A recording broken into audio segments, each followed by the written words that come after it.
Hello friends, নানান ব্যঞ্জনে তোমাদের সকলকে স্বাগত জানাচ্ছি। তো আজকে আমি দেখো এই মাছ নিয়েছি, 3 পিস মাছ রান্না করব। তো 3 পিস মাছকে আমি এখন লবণ হলুদ আর তেল দিয়ে একটু মেখে রেখেছি। এখন আমি কড়াই বসিয়ে দিয়েছি, মাছগুলোকে ভেজে নিচ্ছি।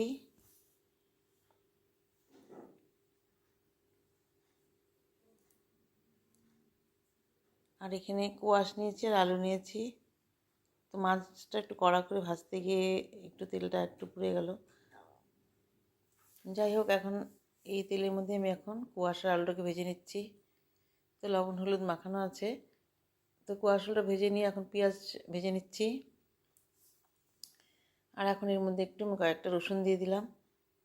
তো একবার এক বিহারি কাকিমা আমাকে খাইয়েছিল রসুন দিয়ে, খুব মাছের ঝোল খুব টেস্ট হয়েছিল। আমারটা হয়তো অত টেস্ট হবে না, জানি না। তারপরে এখন এর মধ্যে টমেটো দিয়ে দিলাম, দিয়ে এখানে কাঁচা লঙ্কার পেস্ট দিয়ে দিলাম। তো কাঁচা লঙ্কার পেস্টটা দিয়ে মশলাটাকে একটু কষিয়ে নিচ্ছি। এখন এর মধ্যে দিয়ে দিব হচ্ছে পেঁয়াজের পেস্ট, আর এখানে লবণ হলুদ আর একটু শুকনো লঙ্কার গুঁড়ো দিয়ে দিলাম। দিয়ে মশলাটাকে একটু কষিয়ে নেব এখন। আর একটু জিরে গুঁড়ো দেবো আর একটু ধনে গুঁড়ো দিব।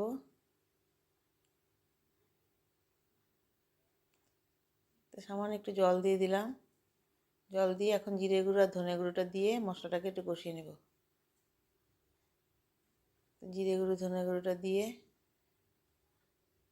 এখন মশলাটাকে কষিয়ে নিচ্ছি।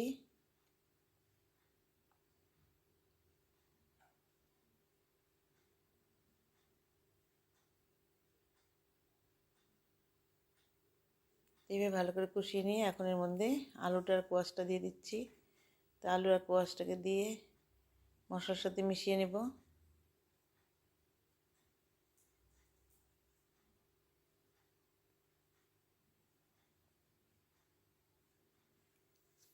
এইভাবে মশলার সঙ্গে কষিয়ে নিয়ে এখন এর মধ্যে একটু গরম জল দিয়ে দিব।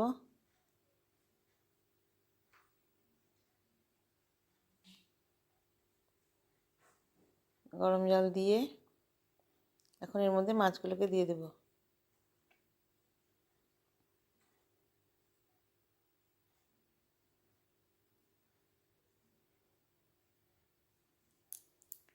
এখন ঝোলটা ফুটে উঠছে, এখন এর উপরে ধনেপাতা দিয়ে দিলাম।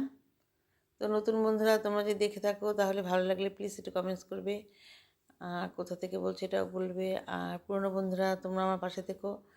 এইভাবে আমার রান্নাটা হয়ে গেল।